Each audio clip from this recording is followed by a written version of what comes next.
Heading போட்டுங்க evolution. எவல்யூஷன்னா பரிணாமம் அப்படின்பாங்க. நம்ம எப்படி குரங்குல இருந்து மனித இனம் உருவாச்சா, அதே மாதிரி பூமியில வந்துட்டு எப்படி உயிரினங்கள் எங்கிருந்து ஆர்டர்ல உருவாயிருக்கும் அதை பத்தி படிக்கக்கூடியது அவுட்லைன் வந்து பார்த்தீங்கன்னா எவல்யூஷன் அப்படின்னு சொல்லி. நம்ம மட்டும் இல்லை, பூமியில உயிரினங்கள் எப்போ ஸ்டார்டிங்ல இருந்து உருவானது ஃபுல்லாமே. சரியா? ரைட். எவல்யூஷன்ங்கிறது என்னன்னு பார்த்தீங்கன்னா மேன்கைண்ட், பூமியில வந்து மனித இனம் உருவானது, அதே மாதிரி உயிரினங்கள் உருவானது பார்த்தீங்கன்னா கெமிக்கல் எவல்யூஷனா இருக்கலாம், அல்லது ஆர்கானிக் எவல்யூஷனா இருக்கலாம், அல்லது சோசியல் எவல்யூஷனா இருக்கலாம். ஏதோ ஒரு பரிமாணம் நடந்திருக்கும், நடந்து எப்படி உருவாயிருக்கும், ஒவ்வொன்றிலையும் ஒவ்வொரு அப்டேட்டு. இப்போ நம்ம ஒரு ஸ்பீசிஸ் உருவாயிருக்கா அப்படின்னா நம்ம முதல்ல இருந்தே ஸ்பீசிஸ் இல்லை, நம்மளே சிம்பிள் எக்ஸாம்பிள் நடந்தது. குரங்குல இருந்து என்ன பண்ணோம், மனுஷன் வந்து உருவானதுப்பா. குரங்குல இருந்து திடீர்னு ஒரே குரங்கு டப்புன்னு அப்படியே மனுஷன் இல்லை, குரங்குல இருந்தே பல பரிணாமங்கள் நடந்திருக்கும். பல மில்லியன் வருஷம் ப்ராசஸ் நடந்துதான் நம்ம என்ன உருவாயிருப்போம், மனிதர்களே உருவாயிருப்போம் நம்ம வந்து. புரியுதா என்ன சொல்றேன்னு சொல்லிட்டு அதை பத்தி ஓவராலா படிக்கக்கூடிய படிப்புக்கு பேர் தான் என்னது, எவல்யூஷன் சொல்லுவாங்க. சரியா? ஃபர்ஸ்ட் வந்து கவனிச்சுக்கங்க, ஆரிஜின் ஆஃப் லைஃப், பூமியில வந்து எப்படி வந்து உயிரினங்கள் தோன்றுச்சு அப்படின்னு சொல்லிட்டு ஒரு 2-3 பேர் தியரி சொல்லியிருப்பாங்க. ஃபர்ஸ்ட் தியரி வந்து பாத்தீங்கன்னா தியரி ஆஃப் ஸ்பெஷல் கிரியேஷன். இது என்ன சொல்லியிருப்பாங்க அப்படின்னு பாத்தீங்கன்னா, இந்த பூமியில வந்து ஒரு உயிரினம் உருவாச்சு அப்படின்னா அதை உருவாக்குனது வந்து யாரு அப்படின்னா ஒரு சூப்பர் நேச்சுரல் பவர் தான் உருவாக்குச்சு.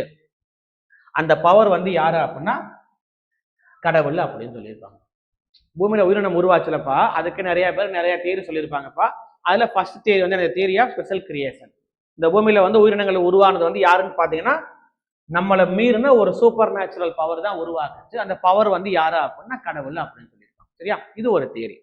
ரெண்டாவது தியரி வந்து பாத்தீங்கன்னா தியரி ஆஃப் ஸ்பான்டானியஸ் ஜெனரேஷன் அல்லது ஏபயோஜெனிசிஸ், உயிரின்றி உயிர் தோன்றல் கோட்பாடுன்னு சொல்லுவாங்க. இது என்ன சொல்றாரு பாத்தீங்கன்னா, பூமியில உள்ள எல்லா உயிருள்ள ஒரு பொருளும் ஒரு உயிர் இல்லாத ஒரு பொருள்ல இருந்து உருவாயிருக்குன்னு சொல்லியிருப்பாங்க. இந்த இருப்பாரு, all living organisms originated from non living materials.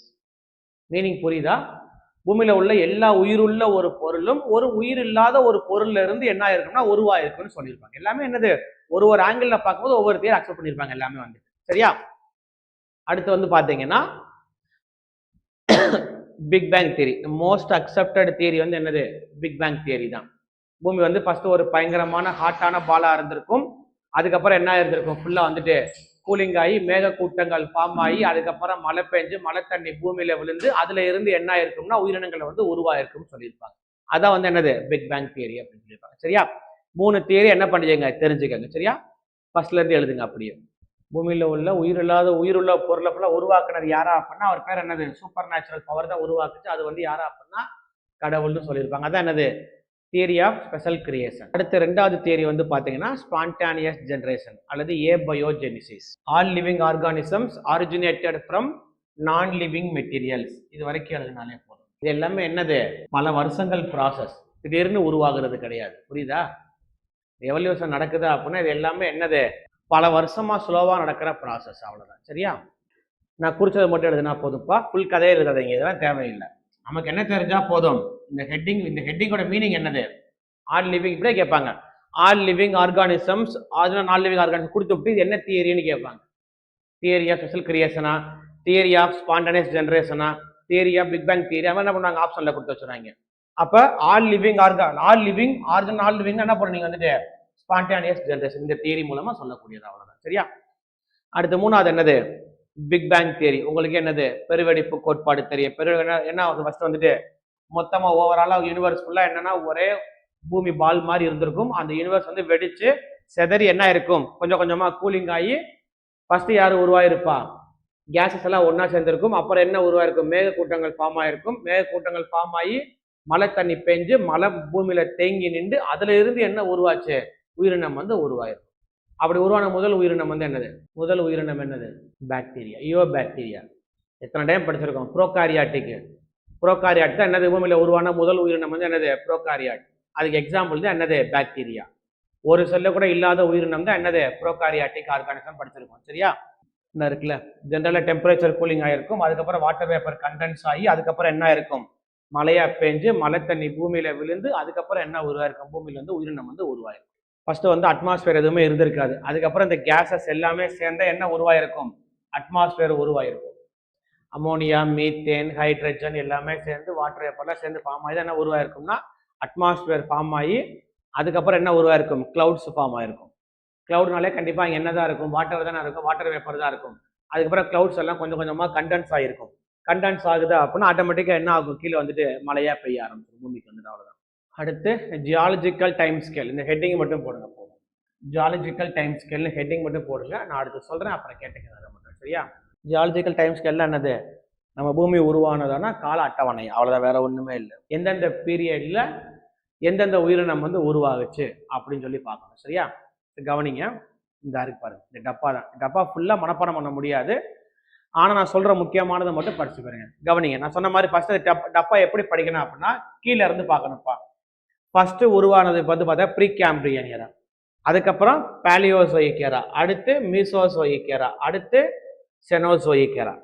டப்பாவை எப்படி படிக்கணும் அப்படின்னா மேல இருந்து படிக்கக்கூடாது, கீழே இருந்து படிச்சு போகணும். ஏன்னா 3000 மில்லியன் வருஷத்துக்கு முன்னாடி, அதுக்கப்புறம் வருஷம் என்ன ஆயிட்டு குறைஞ்சிட்டே போய் தெரியுது அவங்களுக்கு, 510, 430, 150. இது வந்து என்னது, 1 மில்லியன் வருஷத்துக்கு முன்னாடி. மீனிங் புரியுதா என்ன சொல்றேன்னு சொல்லிட்டு, டப்பா எப்படி படிக்கணும் அப்படின்னா கீழே இருந்து படிக்கணும். ஃபர்ஸ்ட் பூமியில யாரு உருவாகுறா, ஃபர்ஸ்ட் எப்ப யாரு தான் உருவாவா, ப்ரோகாரியாட்ஸ். இப்பதானே சொல்லி முடிச்சேன்ல, அவங்க தான் ஃபர்ஸ்ட் உருவாவாங்க. பூமியில மழை தண்ணி பெஞ்சாலே ஃபர்ஸ்ட் உருவான உயிரினம் வந்து என்னது, ப்ரோகாரியாட்ஸ் தான். அதுக்கடுத்து யாரு உருவாயிருப்பா, யூகாரியாட்ஸ் உருவாயிருக்கும். யூகாரியாட்ஸ்ல ஃபர்ஸ்ட் யாரு உருவாயிருப்பா, யூனிசெல்லுலர் ஆர்கானிசம் தான் முதல்ல உருவாகும். புரியுதா என்ன சொல்றேன்னு? ஃபர்ஸ்ட் ஒரு செல்லு கூட இல்லாத உயிரினம் தான் ஃபர்ஸ்ட் உருவாகும். அடுத்து ஒரு செல் உயிரி உருவாயிருக்கும். அடுத்து யாரு உருவாயிருப்பா, பல செல் உயிரிகள் வந்து உருவாயிருக்கும். ஆர்டர் புரியுதா? பல செல் உயிரில வரும்போது ஃபர்ஸ்ட் பிளான்ட்ல பார்த்தா ஃபர்ஸ்ட் யாரு உருவாயிருப்பா, சொல்லியிருக்கேன்ல, ஆல்கே உருவாகும். அடுத்து யாரு உருவாவா, பிரையோஃபைட்ஸ் உருவாகும். அடுத்து யாரு உருவாயிருப்பா, டெரிடோஃபைட்ஸ் உருவாயிருக்கும். அடுத்து ஜிம்னோஸ்பம்ஸ், அடுத்து ஆஞ்சியோஸ்பம்ஸ். இப்படிதான் ஆர்டர்ல உருவாகும் பூமியில வந்துட்டு. அதே மாதிரி இங்க அனிமல்ஸ்ல பாருங்க, ஃபர்ஸ்ட் யாரு உருவாயிருப்பா, ஃபிஷஸ் உருவாயிருக்கும். அடுத்து ஆம்பிபியன்ஸ் உருவாயிருக்கும். அடுத்து ரெப்டைல்ஸ் உருவாயிருக்கும். அடுத்து ஏவ்ஸ் உருவாயிருக்கும். அடுத்து மேமல்ஸ். இப்படிதான் ஆர்டர்ல உருவாகும். அதை எழுதி போட்டு ஞாபகம் இருக்கு. அதெல்லாம் வந்துட்டு இந்த பக்கம் ஃபிஷஸ் உருவாகும் போது இந்த பக்கம் என்ன உருவாகும், ஆல்கே உருவாயிட்டு இருக்கும். அடுத்து இந்த பக்கம் ஆம்பிபியன்ஸ், அடுத்து இந்த பக்கம் ரெப்டைல்ஸ், இந்த பக்கம் ஏவ்ஸ், இந்த பக்கம் மேமல்ஸ். இங்க ஆம்பிபியன்ஸ், இங்க என்ன ஆல்கே பறந்துட்டு பிரையோஃபைட்ஸ் உருவாகும். இங்க வந்து என்ன உருவாகும், டெரிடோஃபைட்ஸ். இங்க வந்து என்ன, ஜிம்னோஸ்பம்ஸ். இங்க வந்து ஆஞ்சியோஸ்பம்ஸ். அப்ப என்ன அர்த்தம், ஃபர்ஸ்ட் வந்து ரெண்டுமே யாரு வாழக்கூடியது வருது, ஃபர்ஸ்ட் வந்துட்டு ரெண்டுமே தண்ணியில வாழக்கூடிய உயிரினம் தான் ஃபர்ஸ்ட் உருவாகுது. இந்த பக்கம் ஃபிஷஸ் உருவாகிட்டு இருக்கு, இந்த பக்கம் யாரு உருவாகுறா, ஆல்கே உருவாகுது. ஆல்கேனா தமிழ் என்னது, பாசிகள். பாசம் பிடிச்சது ஃபுல்லா இங்கே தான் இருக்கும், தண்ணியில தான் இருக்கும். அப்ப ஃபர்ஸ்ட் வாழ்ற உயிரினம் தண்ணியில வாழக்கூடிய உயிரினம் தான் ஃபர்ஸ்ட் உருவாகுது. அடுத்து இங்க என்ன உருவாகுறா, ஆம்பிபியன்ஸ் உருவாகுது. ஆம்பிபியன் என்னது, இருவாழ்விகள். Both living in land and water தான் என்னது, ஆம்பிபியன்ஸ். அதே மாதிரி இந்த பக்கம் யாரு உருவாகுறா, பிரையோஃபைட்ஸ் உருவாகுது. பிரையோஃபைட்ஸ்க்கு இன்னும் ஒரு பேர் என்ன சொன்னேன் நான், ஆம்பிபியஸ் கிரிப்டோகியம்ஸ் படிச்சிருக்கோம். அப்ப மீனிங் என்ன அர்த்தம், தண்ணிலே வாழக்கூடியது, லேண்ட்ல வாழ்ற தாவரம் தான் என்னது, பிரையோஃபைட்ஸ். தண்ணியில இருந்து லேண்ட்ல வாழ்றதுக்கு உருவான முதல் தாவரம் வந்து யாருன்னா பிரையோஃபைட்ஸ் தான். இந்த பக்கம் அதே மாதிரி ஆம்பிபியன்ஸ் உருவாகுது. தெரியுது ஆம்பிபியன் என்ன அர்த்தம், தண்ணியில வாழும், எங்கே வாழும், லேண்ட்லயே வாழக்கூடியது. ஃப்ராக் வந்து ஒரு ஆம்பிபியன், தண்ணிலே இருக்கும், லேண்ட்லயே இருக்கும். ஸ்னேக் வந்து என்னது, ஒரு ஆம்பிபியன். அப்ப தண்ணிக்கும் லேண்டுக்கும் பொதுவான உயிரினம் வந்து இங்கே உருவாகுது. அதே மாதிரி இங்க யார் உருவாகுற, பிரையோஃபைட்ஸ் உருவாகுது. அதுக்கடுத்து இங்கே வாக்குறது எல்லாமே என்னது, எல்லாமே லேண்ட்ல வாழக்கூடியது. அதே மாதிரி இங்கேயும் இதெல்லாம் என்னது, எல்லாமே லேண்ட்ல வாழக்கூடியது உயிரினம் உருவாகுது. இப்படிதான் உருவாயிருக்கும். ஃபர்ஸ்ட் தண்ணியில வாழ்ற உயிரினம் உருவாகும். அடுத்து என்னது, தண்ணியில இருந்து லேண்ட்ல வாழ்றதுக்கு உயிரினம் வந்து என்ன ஆகும்னு அடாப்ட் ஆக ஆரம்பிக்குது. அதான் யாரு, இந்த ஆம்பிபியன்ஸ், இந்த பக்கம் பிரையோஃபைட்ஸ். அதுக்கப்புறம் உருவாகிற எல்லாமே எங்கே வாழக்கூடியது, லேண்ட்ல வாழக்கூடிய உயிரினங்கள் தான் உருவாகும். மீனிங் புரியுதான்னு சொல்லி ஆர்டர் தெரிஞ்சுக்கங்க. இதுல நீங்க படிக்க வேண்டியது என்ன அப்படின்னு பாத்தீங்கன்னா இந்த இருக்கு பாருங்க, டெவோனியன். இது எழுதுங்க, டெவோனியன். இது என்ன சொல்லுவாங்க அப்படின்னா ஏஜ் ஆஃப் ஃபிஷஸ். இந்த பாயிண்ட்டை மட்டும் எழுதுங்க. எதை வந்து மீன்களின் காலம்னு சொல்லுவாங்க, சரியா? அதான் கேள்வி. டெவோனியன். டெவோனியன் என்ன சொல்லுவாங்க அப்படின்னா ஏஜ் ஆஃப் ஃபிஷஸ். நான் சொல்றதை மட்டும் எழுதுனா போதும்பா. டெவோனியன் என்ன சொல்லுவாங்க அப்படின்னா ஏஜ் ஆஃப் ஃபிஷஸ். பிராக்கெட்ல என்ன போட்டுங்க அப்படின்னா பாலியோசோயிக் எரான்னு போட்டுங்க. டெவோனியன் பீரியட் வந்து எந்த எரால வரும்னு பாத்தீங்கன்னா பாலியோசோயிக் எரான்னு போட்டுங்க. டப்பா ஃபுல்லா மனப்பாடம் பண்ண முடியாதவங்க வந்துட்டு நான் சொல்ற பாயிண்ட்டை மட்டும் படிச்சுக்கங்க, சரியா? இங்க இருக்கு பாருங்க, இந்த மேல இருக்குல்ல, இது வந்துட்டு பீரியடு எப்போக் அப்படின்னா, பீரியட்னா பெருங்காலம் தமிழ்ல இருக்கு பாருங்க. பீரியட்னா என்னது, பருவம், எப்போக்குன்னா என்னன்னா சிறுகாலம்னு சொல்லுவாங்க. இது வந்து பெருங்காலம், அதுல இருந்தா அதோட சின்னது பருவம், அதோட சின்னது சிறுகாலம், அப்படி பிரிச்சிருப்பாங்க. பெரிய பெருங்காலம்னா என்னது, பாலியோசோயிக், மீசோசோயிக், செனோசோயிக். அதுல அதுக்கு கீழே பருவம் என்னது இந்த பீரியட், அதுல சிறுகாலம் என்னது. புரியுதா? இதுல வந்து டெவோனியன் கேட்டிருக்கு, இது வந்து ஏஜ் ஆஃப் ஃபிஷஸ்ன்னு கேட்டிருக்க, என்னது டெவோனியன். இது வந்து என்னது பீரியட் பருவம், அது எந்த பெருங்காலத்துக்கு கீழே வருதுன்னு பார்த்தா பாலியோசோயிக் எனக்கு கீழே வருது, அவ்வளவுதான். சரியா? அடுத்து என்ன எழுதுறீங்க அப்படின்னு இந்த இது எழுதுங்க, கோல்டன் ஏஜ் ஆஃப் ரெப்டைல்ஸ் எழுதுங்க. கோல்டன் ஏஜ் ஆஃப் ரெப்டைல்ஸ் எழுதிட்டு பிராக்கெட் என்ன போட்டுங்க, ரைஸ் ஆஃப் டைனோசரஸ் இதை போட்டுட்டு இந்த மூணையுமே எழுதுங்க. ட்ரையாசிக், ஜெராசிக், கிரெட்டேசியஸ், இந்த மூணை என்ன சொல்லுவாங்க அப்படின்னா கோல்டன் ஏஜ் ஆஃப் ரெப்டைல்ஸ் அப்படின்னு சொல்லுவாங்க. கண்டிப்பா ஜுராசிக் கேட்க மாட்டான்ப்பா, நம்மளுக்கு தெரியும், எல்லாரும் ஜுராசிக் பார்க் படம் பார்த்துருப்போம் நம்ம. அவன் என்ன கேட்பேன், கிரெட்டேசியஸ், இந்த வார்த்தை தான் கேட்பேன். ஏன்னா ட்ரையாசிக் ஜுராசிக்னுங்கிறது நமக்கு தெரிஞ்சிடும், டைனோசர்ஸ் நமக்கு தெரிஞ்சிடும். அவன் என்ன கொடுப்பான், எது வந்து கோல்டன் ஏஜ் ஆஃப் ரெப்டைல்ஸ்னு கேட்டுவிட்டு கிரெட்டேசியஸை மட்டும்தான் கொடுப்பாங்க. அடுத்து என்ன எழுதுறீங்க அப்படின்னா இது வந்து பிராக்கெட்ல மீசோசோயிக் எரா போட்டுங்கப்பா, பிராக்கெட்ல என்ன போட்டுங்க, இது வந்து மீசோசோயிக் எரா. அடுத்து பிளியோசின், பிளியோசின் இங்கதான் வந்து என்னன்னு பாத்தீங்கன்னா ஹியூமன் எவல்யூஷன். இது பிளியோசின், இதான் என்னது ஹியூமன் எவல்யூஷன். அடுத்து Pleistocene, age of human beings. Holocene, age of mammals. இந்த மூணு எழுதிங்க. புரியுதா? ஏஜ் ஆஃப் ஹியூமன் பீயிங்ஸ் அப்படின்னா என்ன அர்த்தம், பிளியோசின்ல தான் வந்து என்ன ஆச்சு அப்படின்னா மனித இனமே அப்பதான் உருவாக ஆரம்பிக்குது, அதான் ஹியூமன் எவல்யூஷன். பிளிஸ்டோசின்ல தான் வந்து என்ன ஆகுது அப்படின்னா அதிகமான சேஞ்சஸ் நடக்குதுன்னு அர்த்தம். அதான் அவங்க என்ன சொல்றாங்க, ஏஜ் ஆஃப் ஹியூமன் பீயிங்ஸ் சொல்லுவாங்க. மீனிங் புரியுதா? மனித இனம் ஸ்டார்ட் ஆகிற பீரியட் தான் பிளியோசின், அப்பதான் ஹியூமனை எவல்யூஷன் ஆக ஆரம்பிக்குது. ஏஜ் ஆஃப்னு சொல்லிட்டான்னா அப்பதான் என்ன ஆகுதா அப்படின்னா அதிகமான சேஞ்ச் நடக்குதுன்னு அர்த்தம். ஏஜ் ஆஃப் மேமல்ஸ் வந்து என்னது, ஹோலோசின். இந்த மூணையுமே தெரிஞ்சுக்கங்க. மீனிங் புரியுதா என்ன சொல்றேன்னு சொல்லிட்டு, பிளியோசின் வந்து ஹியூமன் எவல்யூஷன், பிளிஸ்டோசின் வந்து ஏஜ் ஆஃப் ஹியூமன் பீயிங்ஸ், ஹோலோசின் வந்து என்னது ஏஜ் ஆஃப் மேமல்ஸ். இது எல்லாமே என்ன எரா, எல்லாமே செனோசோயிக் எரா, தெரிஞ்சுக்கங்க. பாலியோசோயிக்ல இந்த டெவோனியன் மட்டும் தெரிஞ்சுக்கங்க, மீசோசோயிக்ல இந்த ரெப்டைல்ஸ், செனோசோயிக்ல இந்த மூணு தெரிஞ்சுக்கணும். பிளியோசின், பிளிஸ்டோசின், ஹோலோசின் கீழே இருந்து படிச்சுவோம், அது ஈஸியா இருக்கும். பிளியோசின் வந்து என்னது ஹியூமன் எவல்யூஷன், பிளிஸ்டோசின் வந்து என்னது ஏஜ் ஆஃப் ஹியூமன் பீயிங்ஸ், ஹோலோசின் வந்து என்னது ஏஜ் ஆஃப் மேமல்ஸ். இந்த டப்பா ஃபுல்லா படிக்கிற மாதிரி இருந்துச்சு, முன்னாடி இருந்துச்சுப்பா, இப்பதான் என்ன பண்றதுல பெருசா நம்ம கேட்கறதுல ஒண்ணு வந்துட்டு டெவோனியன் கேட்டிருக்கான், இந்த ஹோலோசின் கேட்டிருக்கான், 2 கொஸ்டின் கேட்டிருக்கான். கோல்டன் ஏஜ் ஆஃப் ரெப்டைல்ஸ்னு கேட்டாலும் சரி, ரைஸ் ஆஃப் டைனோசரஸ் ரெண்டுமே என்னது ஒரே பீரியட் தான். ஏன்னா டைனோசர் வந்து என்னது அது ஒரு ரெப்டைல் தான், அது மேமல் கிடையாது. ஓகேவா? டைனோசர் வந்து முட்டை இடுறது தான். பார்த்துட்டு டைனோசர் முட்டைன்னு கேள்விப்பட்டது இல்லையா, மேமல்ல கொண்டே டைனோசர் போட்டுறாதீங்க. சரியா? அது வந்து என்னது மீசோசோயிக் எரால வரக்கூடியது. என்ன எரான்னு கேட்டாலும் படிச்சுக்கோங்க. அதே மாதிரி முக்கியமானதுக்கு என்ன பீரியடு என்ன எப்போ அது மட்டும் தெரிஞ்சுக்கங்க. புரியுதா என்ன சொல்றேன்னு சொல்லிட்டு, இது ரெண்டும் வந்து எதுல வரக்கூடியது, பீரியட்ல வரக்கூடியது. இங்க படிக்கிறது நம்ம எல்லாம் படிக்கிறோம், நம்ம வந்துட்டு எப்போக்குல படிக்கிறோம், சிறு காலத்துல படிக்கிறோம். நம்ம அது என்ன எப்போக்குன்னு அவனே கொஸ்டின்ல கேட்டுரும், இது எப்போக்கான்லாம் கண்டிப்பா கேட்க மாட்டேன். புரியுதா என்ன சொல்றேன்னு சொல்லிட்டு, இப்போ ஏஜ் ஆஃப் ஹியூமன் பீயிங்ஸ் வந்துட்டு எந்த எப்போக்குல வருதுன்னு கொடுத்துட்டு பாலியோசின், ஒலிகோசின், பிளிஸ்டோசின், மையோசின் கொடுத்துருவாங்க. அவ்வளவுதான் கொஸ்டின் கேட்பாங்க. அப்ப நம்மளுக்கு தெரியணும் ஏஜ் ஆஃப் ஹியூமன் பீயிங்ஸ் எதுல வரக்கூடியது, பிளிஸ்டோசின்ல வரக்கூடியது உங்களுக்கு தெரிஞ்சா போதும். கிளியரா என்ன சொல்றேன்னு சொல்லிட்டு, இங்கேயும் அதே மாதிரி ஏஜ் ஆஃப் ஃபிஷஸ் எந்த பீரியட்ல வருதுன்னு அவனே கொஸ்டின் கேட்டிருக்கான். எந்த பீரியடு, டெவோனியன். இது டெவோனியன் ஒரு பீரியடா அப்படிலாம் அவன் என்ன பண்ண மாட்டாங்க, கண்டிப்பா கேட்க மாட்டாங்க, கவலைப்பட தேவை. ஏஜ் ஆஃப் ஃபிஷஸ் வந்து எந்த பீரியட்ல வருதுன்னு கொஸ்டின் கேட்பாங்க. அப்படி இல்லை அப்படின்னா எந்த எரால வருதுன்னு கேட்பாங்க. எந்த எரானா என்ன அர்த்தம், இந்த 4 ஆப்ஷன்ல இருக்கும். ப்ரீ கேம்பிரியன் இருக்கும், பாலியோசோயிக் இருக்கும், மீசோசோயிக் இருக்கும், செனோசோயிக் இருக்கும். மீனிங் புரியுதா என்ன சொல்றேன்னு சொல்லிட்டு, எரான்னு கொடுத்துட்டானா இந்த 4 ஆப்ஷன்ல இருக்கும். அப்படி இல்லை பீரியட்னு கொடுத்துட்டானா இது என்ன பண்ணுவாங்க, டெவோனியன், சிலூரியன், ஆர்டோவிசியன், கேம்பிரியன் கொடுத்து வைப்பாங்க. அவ்வளவுதான். இதுல உள்ளதை 4 ஆப்ஷன்ல கொடுப்பாங்க. அவ்வளவு. புரியுதா என்ன சொல்றேன்னு சொல்லிட்டு, டப்பா தெளிவா இருக்கீங்களா? டப்பா எப்படி படிக்க சொல்லி கொடுத்துருக்கேன், தலைகீழ டப்பா வந்து இப்படி கீழே இருந்தா படிக்கணும். ப்ரீ கேம்பிரியன், அடுத்து பேலியோசோயிக், அடுத்து மீசோசோயிக், அடுத்து என்னது செனோசோயிக். அப்படிதான் படிக்கிறோம் நம்ம வந்து. சரியா?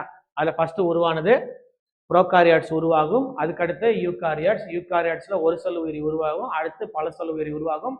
அடுத்த பிளான்ட்ல பாத்தீங்கன்னா ஆல்கே, பிரையோஃபைட்ஸ், இரிடோஃபைட்ஸ், ஜிம்னோஸ்பம்ஸ், ஆஞ்சியோஸ்பம்ஸ். அனிமல்ஸ்ல பாத்தீங்கன்னா fishes, amphibians, reptiles, Aves, mammals. அவ்வளவுதான். புரியுதா என்ன சொல்றேன்னு சொல்லிட்டு? டப்பா ரொம்ப முக்கியம்ப்பா. ஒரு தடவை ஃபாஸ்டா டப்பா படிங்க, அடுத்து போகலாம். எழுதி போட ஃபாஸ்டா படிங்க, அப்படியே சீக்கிரம் பாருங்க. அப்படியே அடுத்து வாங்கப்பா. Evidence for biological evolution. நிறைய எவல்யூஷன் நடந்ததுக்கு வந்து பாத்தீங்கன்னா நிறைய எவிடன்ஸ் சான்றுகள் கிடைக்கும்ப்பா. அதுல ஃபர்ஸ்ட் வந்து பாத்தீங்கன்னா பேலியன்டாலஜிக்கல் எவிடன்ஸ். அப்படின்னா மீனிங் என்ன அர்த்தம்? பேலியன்டாலஜி அப்படின்னா மீனிங் என்னது? Study of fossils. படிமங்களை பத்தி படிக்கக்கூடிய படிப்புக்கு பேர் தான் என்ன சொல்லுவாங்க அப்படின்னா பேலியன்டாலஜி அப்படின்னு. படிமங்கள்னு சொல்லுவாங்கல்ல, பூமிக்கு அடியில கிடக்கு பாரு, படிமங்களை பத்தி எடுக்கிறோம்ல. இப்ப நம்ம இருக்கோம்னா நம்ம எப்படி இருக்கோம்னா எல்லாமே என்னது ஃபாசில்ஸ் தான் நம்ம சொல்றோம். நம்ம வந்துட்டு படிமம்னா என்னன்னு தெரியலையா உனக்கு? இப்ப நம்ம ரோமானியர் கூட வணிகம் பண்ணணும்னு நம்ம சொல்றோமா? நம்ம ரோமன்ஸ் கூட வணிகம் பண்ணணும்னு சொல்லிட்டு எப்படி சொல்றோம்? எப்படி கண்டுபிடிச்சாங்க?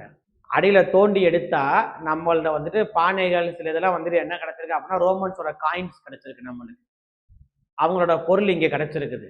அப்ப நம்ம ஆளுங்க என்ன சொல்றாங்க அப்படின்னா அவங்க வந்து இங்க வந்து வணிகம் பண்ணிட்டு அவங்க காசை கொடுத்து வாங்கிட்டு போனதுக்கான சான்றுகள். அது எல்லாமே ஃபாசில்ஸ். டைனோசர் எலும்பு கூட தோண்டி எடுத்து டைனோசர் இப்படி இருந்துச்சு நமக்கு தெரியும். டைனோசரை பார்த்துருக்கோம் யாராச்சும் வந்துட்டு? டைனோசர் இப்படிதான் இருந்துச்சு நம்ம எப்படி சொல்றோம்? நம்ம அதோட எலும்பு கூட தோண்டி எடுக்கிறோம் பார்த்தியா? அதை எடுக்கிறது எல்லாமே ஃபாசில்ஸ். பூமிக்கு அடியில இருந்து கிடைக்கக்கூடிய எல்லாமே என்னது? படிமங்கள் தான். எல்லாமே ஃபாசில்ஸ் தான். அதை வச்சுதான். ஏன்னா யாருமே என்ன பண்ணல, எழுதி வச்சுட்டுலாம் போகல. இப்ப நம்ம மனுஷன் என்ன நியாண்டர்தால் மனிதர்கள் இப்படி இருந்தாங்கன்னு எப்படி நம்ம சொல்றோம்? அவங்களோட எலும்பு கூட இங்க கிடைச்சிருக்கும். அதுல ஃபேஸ் வந்து வேற மாதிரி ஸ்ட்ரக்சர்ல இருந்திருக்கும். அப்ப இதுக்கு முன்னாடி வாழ்ந்த மனிதர்கள் இப்படி எல்லாம் இருந்திருப்பாங்கன்னு சொல்றாங்க பாத்தீங்களா? அதான் ஃபாஸ்ட், அதான் பேலியன்டாலஜி. மீனிங் புரியுதா என்ன சொல்றேன்னு சொல்லிட்டு? அப்ப நமக்கு பயாலஜிக்கல் எவல்யூஷன் நடந்திருக்குங்கிறதுக்கு முக்கியமானது என்னது? இந்த பேலியன்டாலஜி ஒரு முக்கியமானது. இப்ப மேமூத், எலிஃபண்ட்லாம் யாராவது பார்த்திருக்கீங்களா? கவனிங்க, அப்புறம் எழுதிக்கலாம். ஃபர்ஸ்ட் கவனிச்சுக்கோங்க. மேமூத் ஒரு பாயிண்ட் எழுதுனா போதும்ப்பா, மற்ற பாயிண்ட்லாம் தேவையில்லை ஒன்றும். சரியா?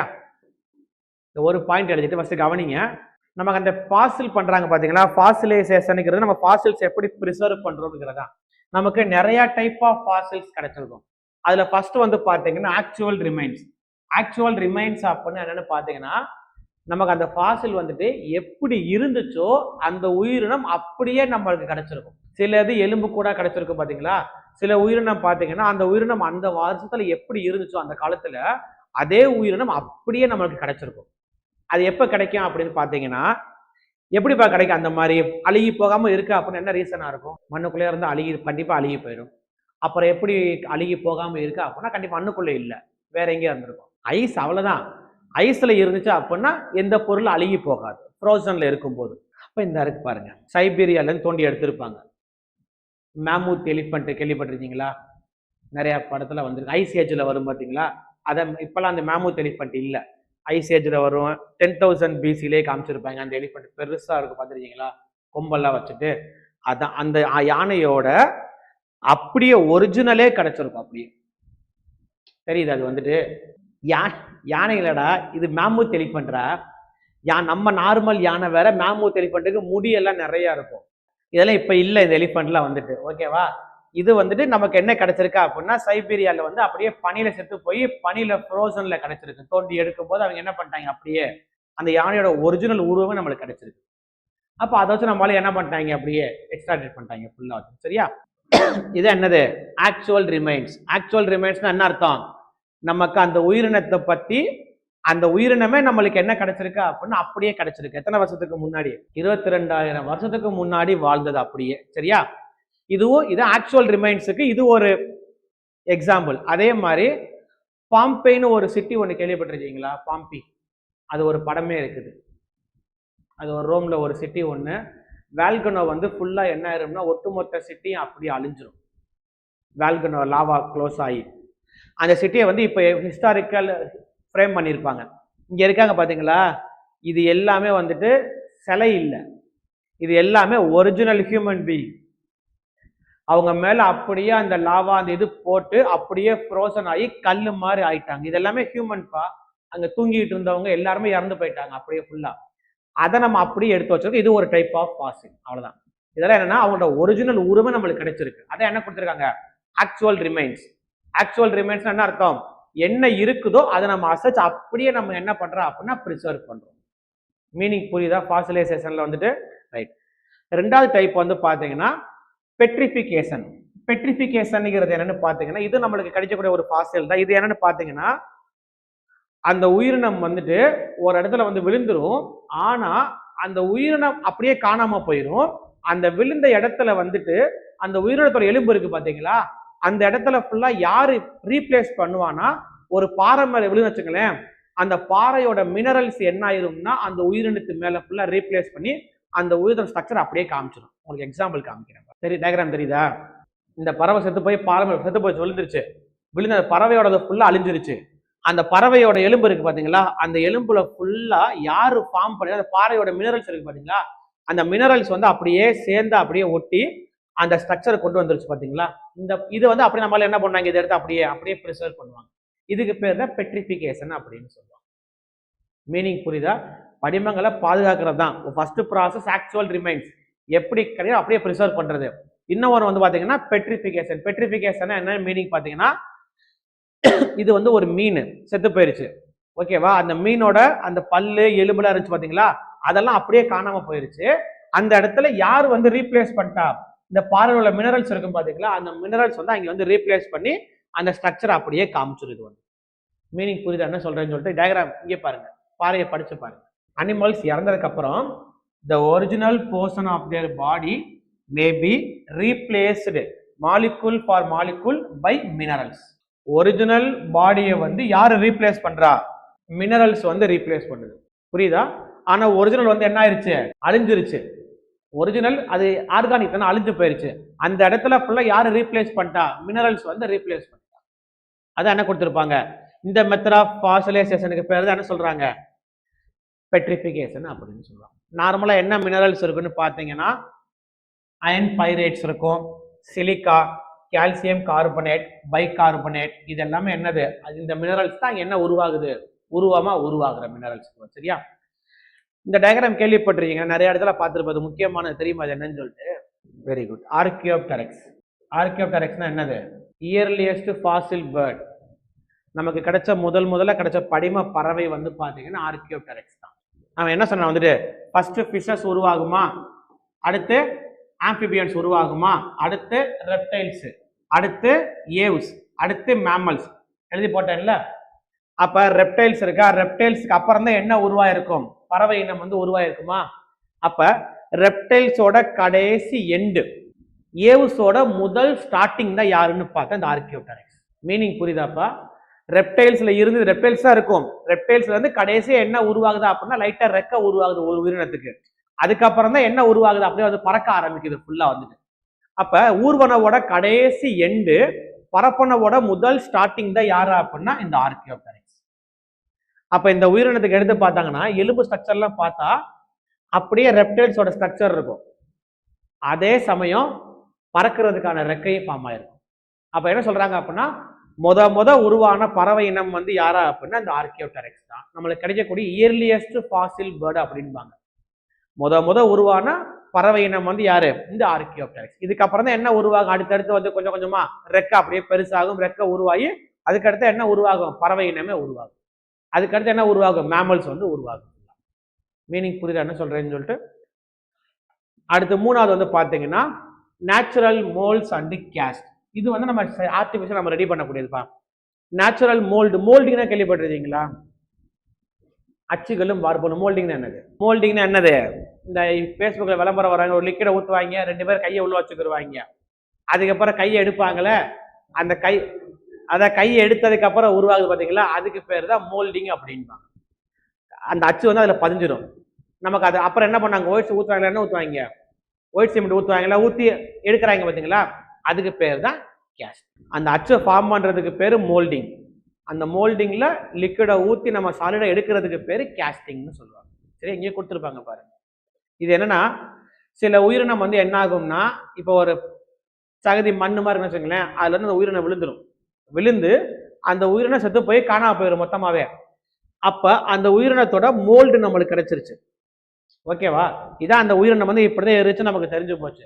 நமக்கு அதோட சாலிட் பொருள் வேணும் அப்படின்னா நம்ம என்ன பண்ணணும், அது வந்துட்டு லிக்விட ஊத்துறோம்னா ஆட்டோமேட்டிக்கா நமக்கு என்ன கிடைச்சிரும், வந்துட்டு ஒரு சாலிடா ஒரு உருவம் வந்து கிடைச்சிரும். பாத்தீங்கன்னா அதுக்கு பேர் கேஸ்டிங் அப்படி. மீனிங் இதுக்கு பேர் என்னது, மோல்டிங். இது ஒரு மோல்டு, இதுவும் மோல்டு தான், இதுவும் மோல்டு தான். எனக்கு இது 3Dயா வேணும் அப்படின்னா நான் என்ன பண்ணுவேன், அதுல வந்துட்டு ஒரு ஒயிட் சிமெண்ட்டை ஒரு லிக்விடையே ஊத்தி நான் எடுத்தேன்னா அதுக்கு பேர் என்ன சொல்லுவாங்க அப்படின்னா கேஸ்டிங் அப்படின்னு சொல்லுவாங்க. மீனிங் புரியுதாப்பா என்ன சொல்றேன்னு சொல்லிட்டு? கையை வைக்கிறதுக்கு பேரு மோல்டிங். கையை வச்சு அதுல இருந்து நான் லிக்விடை ஊத்தி கையில் எடுக்கிறேன் பாத்தீங்கன்னா தனியா வெளியே 3Dயா, அதுக்கு பேர் கேஸ்டிங்னு சொல்லுவாங்க. இது எல்லாமே என்னது, எல்லாமே ஃபாசிலைசேஷன் தான். நம்ம எப்படி ஃபாசில்ஸை வந்து ப்ரிசர்வ் பண்றோம்னு சொல்லிட்டு. அடுத்து போலாமாப்பா? அடுத்த ஹெட்டிங் போட்டுங்க, theories of biological evolution. Biological evolution நடந்ததுக்கு ஃபர்ஸ்ட் நமக்கு அந்த ஃபாசில்ஸ் வச்சு நம்ம என்ன பண்ணோம், ஒரு கொண்டு வந்தோம். அடுத்து வந்து பாத்தீங்கன்னா பயாலஜிக்கல் எவல்யூஷன் வந்து பாத்தீங்கன்னா 2 பேரோட தியரி வந்து ரொம்ப ரொம்ப ரொம்ப முக்கியமான. சரியா? ஃபர்ஸ்ட் கவனிங்க, அப்புறம் எழுதிக்கலாம். ஓகேவா? ஃபர்ஸ்ட் தியரி வந்து லெமார்க்கோட தியரி, ரெண்டாவது வந்து டார்வினோட தியரி. இந்த 2 தியரி தான் நமக்கு ரொம்ப ரொம்ப முக்கியமானது எவல்யூஷன் நடந்தது. சரியா? லெமார்க்கோட தியரி வந்து ஃபர்ஸ்ட் பார்ப்போம். லெமார்க்கோட தியரி வந்து அவர் எந்த புக்ல சொல்லியிருப்பாரா அப்படின்னு பாத்தீங்கன்னா பிலாசபி ஜுவாலஜிக். இந்த புக்ல தான் அவர் என்ன பண்ணியிருப்பாரு, அவரோட தியரி வந்து என்ன பண்ணியிருப்பாரு, சொல்லி பப்ளிஷ் பண்ணியிருப்பாரு. ஓகேவா? லெமார்க்கோட தியரி என்னென்ன அப்படின்னு பார்த்தீங்கன்னா ஃபர்ஸ்ட் கவனிச்சுக்கோங்க. எனக்கு ஒரு புதிய தேவை ஏற்படுது, நியூ நீட்ஸ்.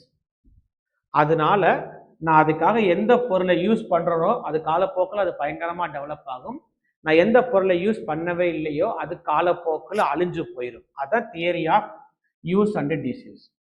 அடுத்து நான் எந்த பொருளை யூஸ் பண்றேனோ அது காலப்போக்கில் டெவலப் ஆகுது பாத்தீங்களா, அது எனக்கு மட்டும் இல்லாம என்னோட அடுத்த ஜென்ரேஷன், அடுத்த தலைமுறைக்கு அது வந்து என்ன ஆகும் அப்படின்னா டிரான்ஸ்மிட் ஆகி போய்கிட்டே இருக்கும்னு சொல்றதா theory of inheritance of acquired characters.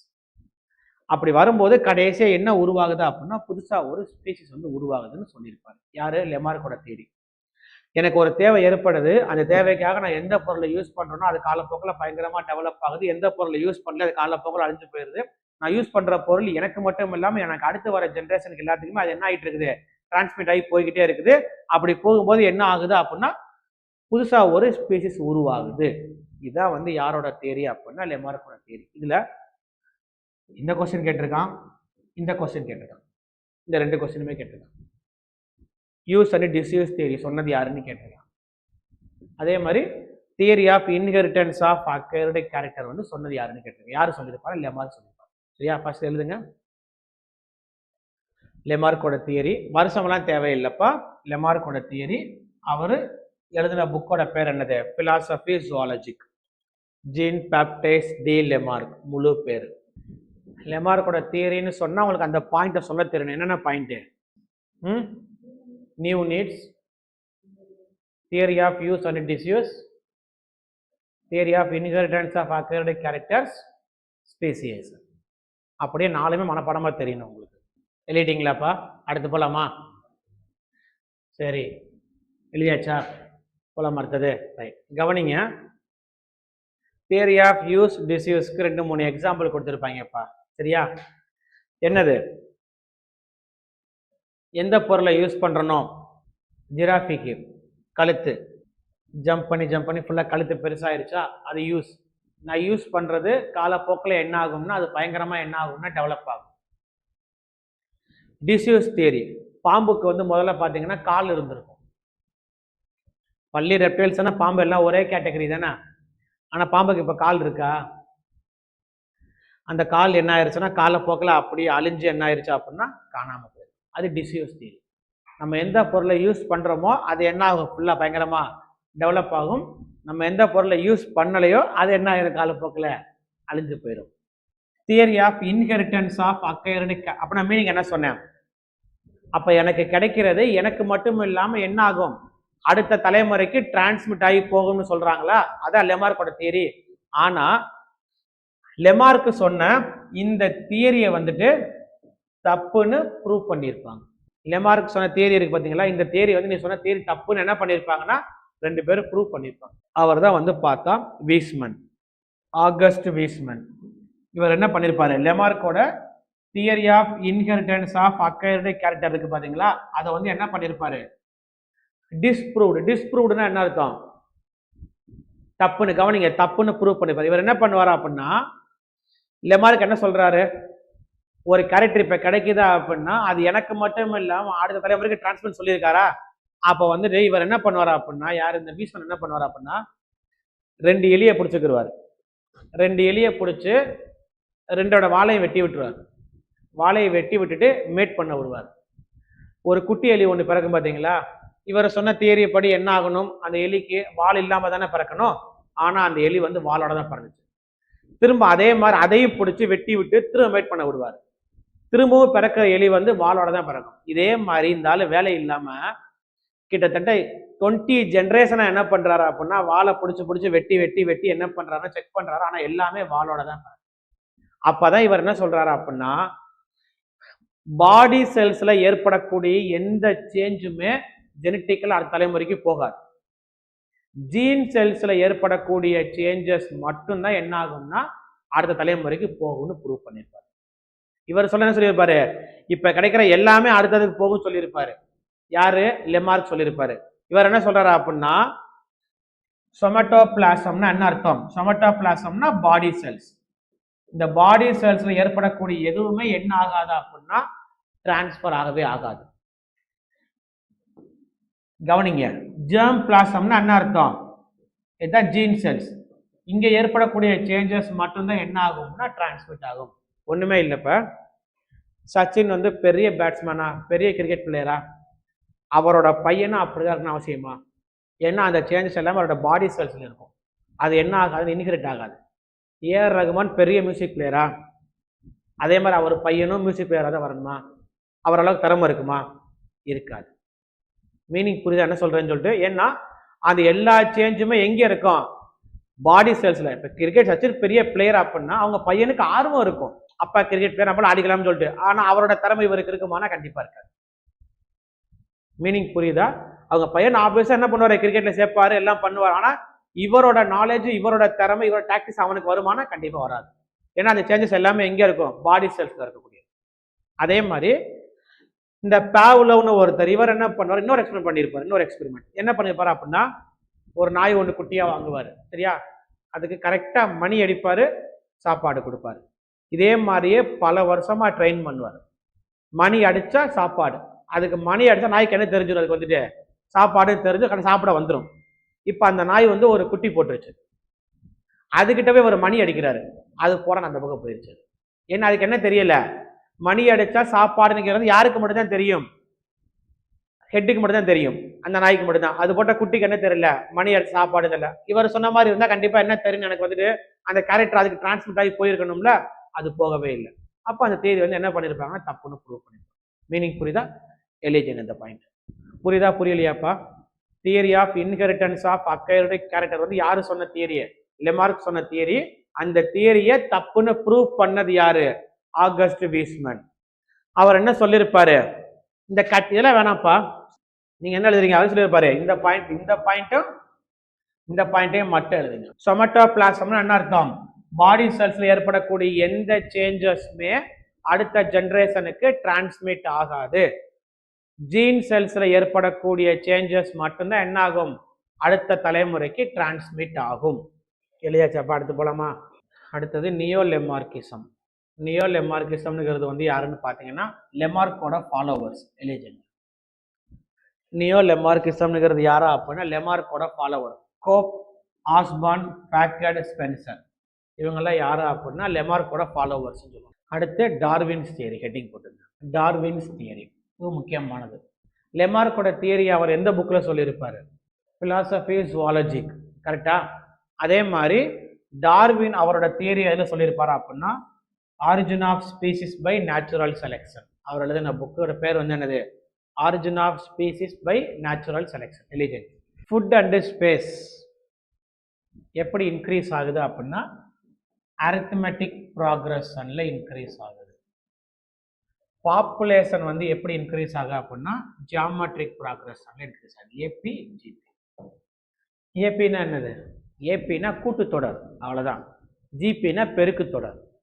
Food and space வந்து எப்படி இன்க்ரீஸ் ஆகுது அப்படின்னா ஏபிஎல் இன்க்ரீஸ் ஆகிட்டு இருக்குது. பாப்புலேஷன் வந்து ஜிபியில் ஒன்றும் இல்லை, 2 இட்லி இருக்குது, 2 பேர் இருக்காங்க, பிரச்சனை வருமா? ஏதாச்சும் 4 இட்லி இருக்குது, 4 பேர், பிரச்சனை வருமா? 6 இட்லி இருக்குது, எத்தனை பேர் இருக்காங்க? 8 இட்லி இருக்குது, 16 பேர். 10 இட்லி இருக்குது, 32 பேர். 12 இட்லி இருக்குது, 64 பேர். பிரச்சனை வருமா? சின்னதாக வருமா பெருசாக வருமா? இன்னும் போக போக பார்த்தா பெருசாக தான் வரும். அதான் அவர் சொல்லியிருப்பார். ஃபுட் அண்ட் ஸ்பேஸ் வந்து அரித்மெட்டிக் ப்ராக்ரஷன் இன்க்ரீஸ் ஆகிட்டு இருக்குது, ஆனால் பாப்புலேஷன் வந்து என்ன ஆகிட்டு இருக்கு அப்படின்னா ஜியோமெட்ரிக் இன்க்ரீஸ் ஆகிட்டு இருக்குது. இப்படி வருது அப்படின்னா கண்டிப்பாக ஸ்ட்ரகிள் ஃபார் எக்ஸிஸ்டன்ஸ் ஆரம்பிக்கும், வாழ்க்கைக்கான ஒரு பெரிய போராட்டம் வந்து ஆரம்பிக்கும். அப்படி வரும்போது அதான் என்னது, சர்வைவல் ஆஃப் த ஃபிட்டஸ்ட். யார் பலசாலியாக இருக்காங்களோ அவங்க மட்டும்தான் என்ன பண்ண முடியும் அப்படின்னா அதில் வந்து சர்வை, அந்த வாழ்க்கைக்கான போராட்டத்தில் அவங்க மட்டும்தான் என்ன பண்ண முடியும், சர்வை பண்ண முடியும். உங்கள்கிட்ட 4 இட்லி இருக்குது, என்கிட்ட துப்பாக்கி இருக்குது, யார் ஜெயிப்பா? அவ்வளோதான் மீனிங். இந்த இடத்துல துப்பாக்கிங்கிறத விட வந்துட்டு பலசாலி. இப்போ டைனோசர் இருக்குது, யார் ஜெயிப்பா? டைனோசர் தான் ஜெயிக்கும். அந்த மாதிரி மீனிங் புரியுதா என்ன சொல்கிறேன்னு சொல்லிட்டு. ஸோ வாழ்க்கைக்கான ஒரு போராட்டம் ஆரம்பிக்கும். அதில் யார் வாழ முடியும்னா யார் பலசாலியாக இருக்காங்களோ அவங்க தான் என்ன பண்ண முடியும், அதில் வந்துட்டு வாழ முடியும். அப்படியும் கடைசியாக யார் வாழ முடியுங்கிறத யார் சூஸ் பண்ணுவா அப்படின்னா நேச்சர் தான் சூஸ் பண்ண முடியும்னு கடைசியாக எங்கே சொல்லியிருப்பாரு, நேச்சர் கையில் கொண்டே கொடுத்துருப்பாரு. அப்படி அந்த ஸ்பீசிஸும் உயிர் வாழ்றது யாரு கையில் தான் இருக்குது, நேச்சர் கையில் தான் இருக்குது. பூமி மாதா வாயை பிறந்தா எல்லாரும் என்ன பண்ண வேண்டியது, எல்லாரும் உள்ளே போக வேண்டியதுதான். அது நீ பலசாலியாக இருந்தா யார் இருந்தால் என்ன யூஸ், துப்பாக்கி இருந்தால் என்ன இருந்தால் என்ன, வாயை பிறந்தா உள்ளே போகணும். எரிமலை வெடிச்சு மொத்தமாக இருந்தால் உள்ளே போகணும், சூறாவளி வந்தால் உள்ளே போகணும், பனி கொட்டுச்சுன்னா என்ன பண்ண முடியும், எல்லாருமே வந்துட்டு புரிஞ்சு தான் போகணும். அப்போ கடைசியாக யாரு தான் முடிவு பண்ண முடியும், நம்ம எண்ணத்தை நோண்டினாலுமே நேச்சரை தான் கை வைக்கிறோம். நம்ம வந்துட்டு நம்ம என்ன கண்டுபிடிச்சி என்ன பண்ணாலுமே நம்ம என்ன பண்ணுறோம், நேச்சரை தான் டிசைட் பண்ணுறோம். அது நார்மலாக ஒரு பக்கம் போய்கிட்டு இருக்குது, நம்ம பண்ணுற எல்லாமே அது என்ன பண்ண வைக்கிறோம், நம்ம வந்துட்டு நேச்சரை தான் டிஸ்ட்ராக்ட் பண்ணுறோம் நம்ம. அப்போ ஆட்டோமேட்டிக்காக திரும்ப அது என்ன பண்ணும், எவ்ரி ஆக்ஷன் வந்து என்ன ஆப்போசிட்டே கண்டிப்பாக இருக்கும். அப்போ அது பண்ணும்போது நம்மளால சர்வே பண்ண முடியாது. அவ்வளோதான் மீனிங், வேற ஒன்றுமே இல்லை. இப்போவே ஃபுல்லாக ஈராக்ல ஃபுல்லாக என்ன நடந்துட்டு இருக்கு தெரியுதா, ஃபுல்லாக வார் நடக்குதா. இப்போ என்ன ஃபார்ம் ஆகிட்டு இருக்காங்க, ஃபுல்லாக அந்த கேஸ் ஃபுல்லாக ஃபார்ம் ஆகி நிறைய ஆசிட் ரெயின் ஃபார்ம் ஆகிட்டு இருக்கு. ஃபுல்லாக ஃபுல்லாக நிறைய அமிலமலை பெஞ்சிட்டு யாரும் வெளியே வராதுங்கன்னு சொல்கிறாங்க. அந்த அமிலமலை காரணம் வந்து என்னது, அந்த டென்ஸான அந்த பாம்புலேருந்து வரக்கூடிய அந்த கேஸஸ் ஃபுல்லாக என்ன ஆயிடுச்சு, மேகத்தில் போய் ஃபார்ம் ஆகி அது வரும். அதுக்கடுத்து என்ன ஆகும், ஓசோன் லேயரில் ஓட்ட விழுகும். இது எல்லாமே காமன் நடக்கக்கூடிய விஷயம். இங்கே வந்துட்டு அந்த வாரோட இம்பேக்ட் வந்து அதோட மட்டும் முடிஞ்சிடாது, பல வருஷங்களுக்கு இன்னும் அதோட இம்பேக்ட் அந்த ஊரில் இருக்கும், அந்த கண்ட்ரியில் இருக்கும். அவங்க அட்மாஸ்பியர் கிளியர் ஆகிறதுக்கே இன்னும் பல மாசங்கள் பல வருஷங்கள் ஆகும். இப்போ வார் முடிஞ்சாலுமே அந்த உள்ள அந்த புகையும் அந்த இதுவும் கிளியர் ஆகிறதுக்கே பல மாசம் ஃபுல்லாக ஆகும். அது எல்லாமே நம்ம என்ன பண்றோம், நேச்சரை டிஸ்ட்ராக்ட் பண்றோம் நம்ம வந்துட்டு, அவ்வளவுதான். சரியா? தெரிஞ்சப்ப உங்களுக்கு புரியுதா என்ன சொல்றேன்னு சொல்லி தான் அந்த டார்வினோட தியரி எழுதிங்க. ஃபர்ஸ்ட் இந்த பாயிண்ட் எழுதுங்க, அடுத்து இந்த பாயிண்ட் எழுதுங்க, அடுத்து 3, 4, 5வது பாயிண்ட், அவ்வளவுதான். டார்வினோட புக்கு கேட்டிருக்காங்க. அதே மாதிரி ஸ்ட்ரகிள் ஃபார் எக்ஸிஸ்டன்ஸ் யாரோட தியரின்னு கேட்டிருக்காங்க. ஒரு 4 தியரியை கொடுத்துட்டு இது எது டார்வினோட தியரின்னு கேட்பாங்க. எப்படினாலும் கொஸ்டின் இருக்கலாம். புரியுதா? இந்த ஸ்ட்ரகிள் ஃபார் எக்ஸிஸ்டன்ஸ் வந்து இன்ட்ரா ஸ்பீசிஸும் இருக்கலாம், இன்டர் ஸ்பீசிஸும் இருக்கலாம். அப்படின்னா என்ன அர்த்தம், நம்ம ஸ்பீசிஸுக்குள்ளேயே அடிச்சுக்கலாம், அல்லது என்ன பண்ணலாம், நம்மளுக்கும் வேற ஸ்பீசிஸுக்கு சண்டை வரலாம். புரியுதா? நம்மளுக்குள்ளேயே அடிச்சுக்கிறதும் இருக்கு ஸ்ட்ரகிள் ஃபார் எக்ஸிஸ்டன்ஸ். வேற ஒரு ப்ரையாரிட்டியான வேற ஒரு ஸ்பீசிஸ் வருதா அப்படின்னா அது கூட சண்டை போடுறது என்னது, அதுவும் ஸ்ட்ரகிள் ஃபார் எக்ஸிஸ்டன்ஸ் தான். ஓவர் ப்ரொடக்ஷன், அதான் ஸ்ட்ரகிள் ஃபார் எக்ஸிஸ்டன்ஸ். என்னவா இருக்கலாம், இன்ட்ரா ஸ்பெசிஃபிக் ஸ்ட்ரகிளும் இருக்கலாம், இன்டர் ஸ்பெசிஃபிக்னு என்ன அர்த்தம், ஒரே ஸ்பீசிஸ்குள்ளர வேற வேற ஸ்பீசிஸ்குள்ளர. சொன்ன மாதிரி என்னது, நேச்சர் என்னது, மோஸ்ட் பவர்ஃபுல் செலக்டிவ் ஃபோர்ஸ். அதை நினைச்சா என்ன வேணா என்ன பண்ண முடியும், மாற்ற முடியும் மொத்த டைமே வந்துட்டு. சரியா? மொத்த ஸ்பீசிஸை முடிச்சுட்டு புதுசாக ஒரு ஸ்பீசிஸை உருவாக்கவும் முடியும் நேச்சர்னால வந்துட்டு. சரியா? அடுத்து எழுதிங்க நியோ டார்வினிசம். அப்படின்னா என்ன அர்த்தம், டார்வினை ஃபாலோ பண்றவங்க. Wallace, Henrich, Haeckel, Weismann, Mendel. இதுல உங்களுக்கு 3 பேர் தெரியும். யார் யாரை தெரியும், ஜான் கிரீக்கர் மெண்டல் தெரியும். யார் அவர், ஃபாதர் ஆஃப் ஜெனடிக்ஸ், அவர் தான் மரபியலின் தந்தை. வேற யாரை தெரியும், வீஸ்மேன். எங்கே படித்தோம், யாரோட தியரி தப்புன்னு சொல்லியிருப்பாரு, லெமார்க்கோட தியரி தப்புன்னு ப்ரூவ் பண்ணது யாரு, வீஸ்மேன். இன்னொரு ஆள் யாரை தெரியும்? ஹென்ரிச். எங்கே படிச்சிருக்கோம்? த்ரீ கிங்டம் சொன்னது தான் எர்னஸ்ட் ஹேக்கல். அடுத்து வந்து ஹெட்டிங் போட்டுங்க மியூட்டேஷன் தியரி. இதில் ரெண்டு பாயிண்ட் தான். மியூட்டேஷன் தியரி சொன்னது யாரா அப்படின்னா ஹியூகோ டிவ்ரீஸ். இந்த கொஸ்டினே கேட்டிருக்கான். இவர் ஆராய்ச்சி பண்ண பிளான்ட்டோட பேர் வந்து பார்த்தா ஒனித்ரா லெமார்க்கியானா. இதுவும் கேட்டிருக்கேன். இந்த 2 கொஸ்டின் நான் வேற ஒண்ணுமே தேவையில்லை. திடீர் மாற்ற கோட்பாடு மியூட்டேஷன் தியரி சொன்னது யாரா அப்படின்னா ஹியூகோ டிவ்ரீஸ். அவர் ஆராய்ச்சி பண்ண பிளான்ட் வந்து பார்த்தீங்கன்னா ஈவினிங் பிரைம்ரோஸ் பிளான்ட், அந்தி மந்தாரைன்னு சொல்லுவாங்க. அதோட பேர் வந்து பார்த்தா ஒனித்ரா லெமார்க்கியானா. இந்த 2 வார்த்தையை மட்டும் தெரிஞ்சுக்கணும் போதும். மியூட்டேஷன் என்ன அர்த்தம்? சடன் சேஞ்சுக்கு பேர் தான் என்னது மியூட்டேஷன் சொல்லுவாங்க. அவ்வளவுதான். ஏதோ ஒரு எஃபெக்ட் வரல வந்து என்ன ஆகுது அப்படின்னா சடனா என்ன ஆகுது பிளான்ட்ல வந்துட்டு சில சேஞ்சஸ் நடக்கும். அதுக்கு பேர் தான் என்ன சொல்லுவாங்க அப்படின்னா மியூட்டேஷன் அப்படின்னு சொல்லுவாங்க. கேன்சர் செல்ல இப்பெல்லாம் வரிசையா என்ன ஆகிட்டு இருக்குது? மியூட்டேஷன் நடந்துகிட்டே தான் இருக்குது. ஏதாச்சும் வந்துட்டு அதுக்கெல்லாம் காரணம் ரேடியேஷன். நம்ம வேற ஒன்றும் இல்லைப்பா. சில ரேடியேஷன்ஸ் ஆச்சா அப்படின்னா நம்ம செல்லு வந்து என்ன ஆயிருது அப்படின்னா மியூட்டேட் ஆயிருது, மல்டிப்ளை ஆயிருது உடனே வந்து. அதனால தான் இங்கே ஸ்கேன்லாம் எடுக்கிறாங்கன்னா ரொம்ப யோசிச்சு தான் எடுக்க சொல்லுவாங்க. பார்த்துருக்கீங்களா? எல்லாத்துக்கும் ஸ்கேன் சொல்ல மாட்டாங்க. ஏன்னா கேன்சர் சில செல்லு சப்ரஸில் இருக்கும். டக்குன்னு ஸ்கேன் எடுக்கும்போது அந்த ரேடியேஷன் படிச்சுன்னா ஆட்டோமேட்டிக்காக என்ன ஆகும்னா அந்த செல்ஸ் வந்து பயங்கரமாக ரேப்பிடாக மல்டிப்ளை ஆயிடும். அதுவே கேன்சர் வர்றதுக்கான நிறைய சான்சஸ் இருக்குது. நம்ம வேறு ஏதாவது டெஸ்ட்டுக்கு எடுக்கும்போது ஆட்டோமேட்டிக்காக அந்த செல்ஸ் வந்து என்ன ஆயிரும்னா ரேப்பிடாக என்ன ஆயிரும்னா மல்டிப்ளை ஆயிடும் அந்த ரேடியேஷன் பட்டு. அதே போட்டிருப்பாங்க பார்த்துருக்கீங்களா? ரேடியேஷன் ரூமில் ஃபுல்லாக அந்த ஹசார்ட சிம்பிள் போட்டிருப்பாங்க உள்ளர வந்துட்டு. தெரிஞ்சுட்டீங்களா? மியூட்டேஷன் தியரி சொன்னது யாரு? ஹியூகோ டிவ்ரீஸ். அவர் ஆராய்ச்சி பண்ண பிளான்ட்டுக்கு பேர் ஈவினிங் பிரைம்ரோஸ் பிளான்ட்டு. அதோட பாட்னிக்கல் நேம் வந்து என்னது? ஒனித்ரா லெமார்க்கியானா. முக்கியமானதுப்பா, எல்லாமே கேட்ட கொஸ்டின்ப்பா. மியூட்டேஷன் தியரி சொன்னது யாருன்னு கேட்டிருக்கான். ஹியூகோ டிவ்ரீஸ். எந்த பிளான்ட்ல இருந்து ஆராய்ச்சி பண்ணாருன்னு கேட்டிருக்கான். ஒனித்ரா லெமார்க்கியானா. சரியா? திடீர் மாற்ற கோட்பாடு. அடுத்த ஹெட்டிங் போட்டுங்க origin and evolution of man. மனித இனம் வந்து எப்படி உருவாச்சு அப்படின்னு சொல்லி இதை எப்படி எழுதுறீங்க அப்படின்னா இதை வந்து எப்படி எழுதுறீங்க அப்படின்னா இந்த ஆர்டர்ல எப்படி எழுதுங்க. ஃபர்ஸ்ட் வந்து யார் எழுதுறீங்க அப்படின்னா ராமாபெத்திகஸ். இதுக்கு கீழே அப்படியே ஒரு ஆரோ மார்க் போட்டு சிவாபெத்திகஸ். அதுக்கு கீழே ஆரோ மார்க் போட்டு ட்ரையோபெத்திகஸ். அப்படி எழுதுங்க. வரிசை இப்படி எழுதிட்டு வாங்க. ஃப்ளோ சார்ட் மாதிரி போடுங்க. அப்படியே சென்டர்ல எழுதுங்க ராமாபெத்திகஸ், சிவாபெத்திகஸ், அடுத்து ட்ரையோபெத்திகஸ், அடுத்து ஆஸ்ட்ரோல வரிசை எப்படி எழுதிட்டு வந்துருங்க. அப்படியே நீங்க மனப்பாடம் பண்ற மாதிரி இந்த பேஜில் எழுதுங்க. ராமபெத்திகஸ் ஃபர்ஸ்ட் எழுதுங்க. அதுக்கு அடுத்து கீழே சிவாபெத்திகஸ் சென்டர்ல எழுதுங்க. அதுக்கு அடுத்து ட்ரையோபெத்திகஸ், அடுத்து ட்ரையோபெத்திகஸ் இருக்கு பாத்தீங்களா? இந்த இருக்கு பாருங்க. அந்த இடத்துல வந்து இதை பிராக்கெட்ல போட்டுங்க. Hairy and walked like gorillas. பிராக்கெட்ல இதை போட்டுக்கோங்க. எதுக்கு நேர? ட்ரையோபெத்திகஸ். இதாப்பா நம்ம உருவானது. எழுதிட்டீங்களா? அதுக்கு அடுத்து ஆஸ்ட்ரலோபெத்திகஸ் வரும். ஆஸ்ட்ரலோபெத்திகஸ் இது எழுதிட்டு பிராக்கெட்ல 350 to 450 சிசி. இதுக்கு அப்புறம் தான் நீங்க மனப்பாடம் பண்ணணும். சிசி அப்படின்னா கிரானியல் கெப்பாசிட்டி அப்படின்னு சொல்லுவாங்க. கிரானியல் கெப்பாசிட்டி அப்படின்னா மண்டை ஓடு இருந்துச்சு பார்த்தீங்களா? அந்த மண்டை ஓடோட சைஸ் தான் கிரானியல் கெப்பாசிட்டி. ஃபர்ஸ்ட் வந்து மூளையோட சைஸ் வந்து ரொம்ப கம்மியாக இருந்திருக்கும். 350 to 450 சிசி தான் கிரானியல் கெப்பாசிட்டி. கொஞ்சம் இருங்க வரேன். 600 சிசி, அடுத்து அப்படி 850 சிசி, அடுத்து 1050. இப்போ நமக்கு எவ்வளோ வருதுன்னா 1400 சிசி இருக்கு. நம்மளுக்கு 400 1600 சிசி இருக்கும். சிசினா இன்ஜின் பைக் சிசி போட்டுக்காதீங்க. சரியா? சிசிங்கிறது கிரானியல் கெப்பாசிட்டி. கிரானியல்னா பிரெயின் தான் என்னது? கிரானியல் அந்த பிளேஸ் வந்துட்டு. சரியா? எது வரைக்கும் பார்த்துருக்கோம் நம்ம? ஆஸ்ட்ரலோபெத்திகஸ் சொல்லிட்டீங்களா?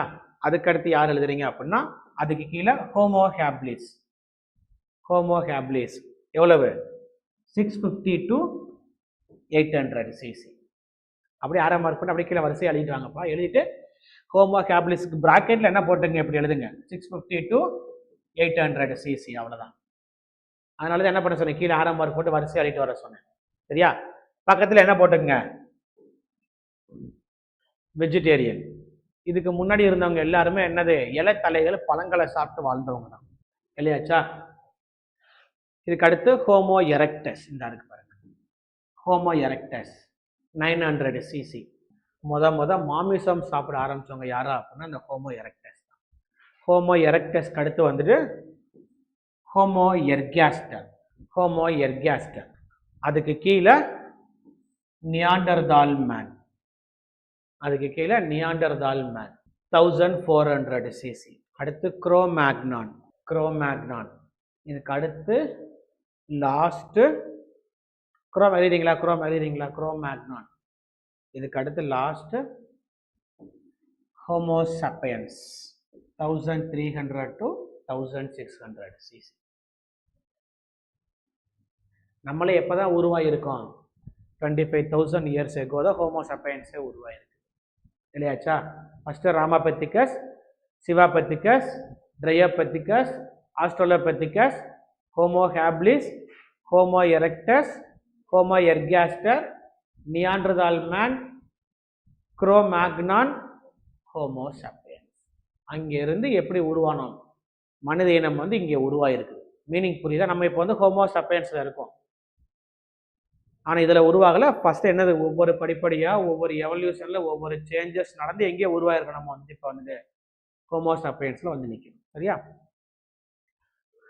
இந்த இதான் என்னது? பிரெயின் கெப்பாசிட்டி தான் என்னது? CC, கிரானியல் capacity.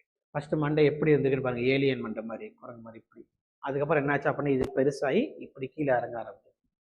அதான் ஹோமோசப்பியன்ஸ் ஃபுல்லாக. அடுத்து கீழே நோட்னு போட்டு எழுதுங்க. பாலியோபாட்டனி. பாலியோபாட்டனி நான் என்ன சொன்னேன்? பாலியன்டாலஜி அப்படின்னு என்ன சொன்னேன்? ஸ்டடி ஆஃப் ஃபாசில்ஸ் தானே. அப்போ பாலியோபாட்டனி அப்படின்னு என்ன அர்த்தம்? பழங்கால தாவரங்களை பற்றி படிக்கக்கூடிய படிப்புக்கு பேர் பாலியோபாட்டனி. அவ்வளோதான், வேற ஒன்று. Identification of the plant remains of geological past. பாலியோபாட்டனிங்கிறது என்னது? இது ஒரு பாலியன்டாலஜியோட ஒரு பிரான்ச், அவ்வளோதான். படிம தாவரங்கள் இருக்குல்ல, இப்போ அடியில் பூமிகளில் கிடைக்கக்கூடிய தாவரங்கள் இருக்கு பாருங்க, புதையுண்ட படிம தாவரங்களை பற்றி படிக்கக்கூடிய படிப்புக்கு பேர் தான் என்னது? பாலியோபாட்டனி அப்படின்னு. இது ஒரு டைப் ஆஃப் என்னது? பாலியன்டாலஜியோட ஒரு பிரான்ச், அவ்வளோதான், வேற ஒன்றுமே இல்லை. பிஎஸ்சியில் என்ன படிக்கிறோம்? ஹிஸ்ட்ரி. பிஎஸ்சியில் என்ன? சயின்ஸ், கெமிஸ்ட்ரி, பயாலஜி எல்லாமே இருக்குல்ல. பிஎஸ்சிங்கிறது பெரிய பிரான்ச். அது மாதிரி பாலியன்டாலஜிங்கிறது பெருசு. அதில் நிறைய சப் கேட்டகரி இருக்குது. அதில் ஒன்று தான் என்னது? பாலியோபாட்டனி. சரியா? நீங்கள் என்ன தெரிஞ்சுக்கங்க, பாலியோன்னு வந்துட்டாலும் இங்கே யார் வரா? ஃபாசில்ஸ், படிமங்கள் வருது, பழங்காலத்தில் வருது. அந்த மாதிரி இமேஜின் பண்ணிடுங்க. பாட்னி அப்படின்னா கண்டிப்பாக என்னது? தாவரங்களை பற்றி படிக்க போகிறோம். பாலியோபாட்டனி என்னது? பழங்கால தாவரங்களை பற்றி படிக்கக்கூடிய படிப்புக்கு பேர் பாலியோபாட்டனி. சரியா? போலாம். அடுத்தது இதை மட்டும் எழுதிச்சிங்க. ஃபாதர் ஆஃப் இந்தியன் பாலியோபாட்டனி வந்து யார் அப்படின்னா Birbal Sahni. Father of Indian palaeobotany. அடுத்து எத்னோபாட்டனி. பாலியோபாட்டனி வேற, எத்னோபாட்டனி. எத்னோபாட்டனி அப்படின்னா வட்டார இன தாவரவியல். இது என்னன்னு கவனிங்க. ஒரு சில தாவரங்கள் வந்துட்டு ஒரு சில பிளேஸ்ல மட்டும்தான் வளரும். அப்ப அந்த தாவரம் அந்த பிளேஸ்ல மட்டும் ஏன் வளருது? அந்த தாவரம் அந்த இடத்துல உள்ள மக்களுக்கு வம்சமா எப்படி ஹெல்ப் பண்ணுது? அதை பத்தி படிக்கக்கூடிய படிப்புக்கு பேர் வந்து பார்த்தா எத்னோபாட்டனி. மீனிங் புரியுது சொல்லிட்டு, ஒரு சில தாவரம் அந்த பிளேஸ்ல மட்டும்தான் வளரும், அந்த ஊர்ல மட்டும் ஏன் வளருது, அதோட ப்ராப்பர்ட்டி என்ன, அது அங்கே உள்ள மக்களுக்கெல்லாம் எப்படி எல்லாம் ஹெல்ப் பண்ணுது, அதை பத்தி படிக்கக்கூடிய படிப்புக்கு பேரு எத்னோபாட்டனி. எலிஜன் இதெல்லாம் சிம்பிளா கேட்டு வச்சிருப்பாங்கப்பா. இந்த மாதிரி வந்து study of regional plants and their practical uses, traditional knowledge, இந்த மாதிரி கொடுத்து விட்டு இது என்னன்னு கேட்பாங்க. இந்த மாதிரி ட்ரெடிஷனல் நாலேஜ், அந்த மாதிரி வந்து லோக்கல் ஏரியாவில் வளரக்கூடிய people, local culture of the people, இந்த மாதிரி வந்தா அதுக்கு என்ன ஆன்சரு? எத்னோபாட்டனி, வட்டார இன தாவரவியல்.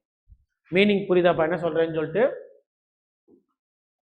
பாலியோபாட்டனி அப்படின்னா பழங்கால புதையுண்ட தாவரங்களை பத்தி படிக்கக்கூடிய படிப்புக்கு பேரு பாலியோபாட்டனி. எத்னோபாட்டனி, எத்னிக்னு வச்சுக்கோங்க. Ethnic wear கேள்விப்பட்டிருக்கீங்க. எத்னிக்னு என்ன அர்த்தம்?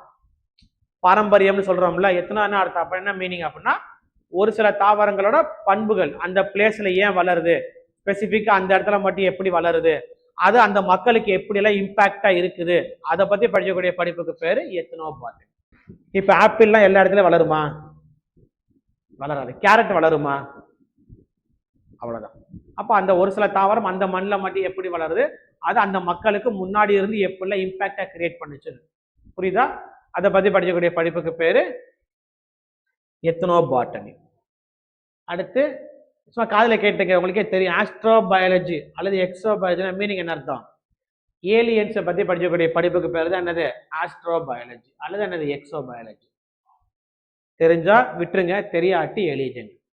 நம்மளையும் மீறி வேற வேற யூனிவர்ஸில் வாழக்கூடிய உயிரினங்கள் ஏலியன்ஸ் சொல்றாங்களே, ஏலியன்ஸ், ஏரியா 51 எல்லாத்த பற்றி படிக்கக்கூடிய படிப்புக்கு பேர் தான் என்னது? எக்ஸோபயாலஜி. அதனால் ஏரியா 51 என்ன தெரியுமா? இங்கிலீஷ் படம் பார்த்தா தெரியும். எதுரா ஏலியன்ஸ் இருக்கா? இது ஒரு எப்படி சொல்றது, அது உண்மையா பொய்யான்னு தெரியல. நிறைய வதந்திகள் இருக்குது. நம்மகிட்ட ஸ்ட்ராங்கான ப்ரூஃப் அது தெரிஞ்சாலே வெளியே சொல்ல மாட்டாங்க. சில விஷயங்கள்லாம் அது பார்த்தா கவர்மெண்ட்டே அண்டர் கொண்டு வச்சிருப்பாங்க ஃபுல்லாமே. கொஞ்சம் வெளியே தெரிஞ்சுன்னா பெரிய லெவலில் அவங்க ஆட்சியை இது பண்ணுற மாதிரி இம்பாக்டாக வந்துடுமா, அதெல்லாம் வந்து வெளியே சொல்ல மாட்டாங்க ஃபுல்லாக வந்துட்டு. அதே மாதிரி மக்கள் பேனிக் ஆயிடுவாங்க. அந்த மாதிரி இப்போவாரு சாதாரணமாக கப்பல் நின்றதுக்கே சிலிண்டரு பெட்ரோல் பங்க் எல்லாம் நிறைஞ்சு வலிஞ்சு சண்டையை போட்டு ஒரு போராட்டமே முடிச்சு விட்டாங்க. சரியா? சாதாரண ஒரு விஷயத்துக்கு நம்ம ஆளு வந்து எதனாலுமே சாதாரண என்ன பண்ணுறாங்க அப்படின்னா பயங்கர பெருசு பண்ணி பரபரப்பாக்கிடுறாங்க ஃபுல்லாமே வந்துட்டு. பாதி பேர் ஊருக்கு கிளம்பி போயிட்டாங்க சிலிண்டர் இல்லைன்னு சொல்லிட்டு. அந்த மாதிரி சில கேசஸ் எல்லாம் இருக்காங்க. என்ன முடிஞ்சு? இதோட எவல்யூஷன் முடிஞ்சிச்சு.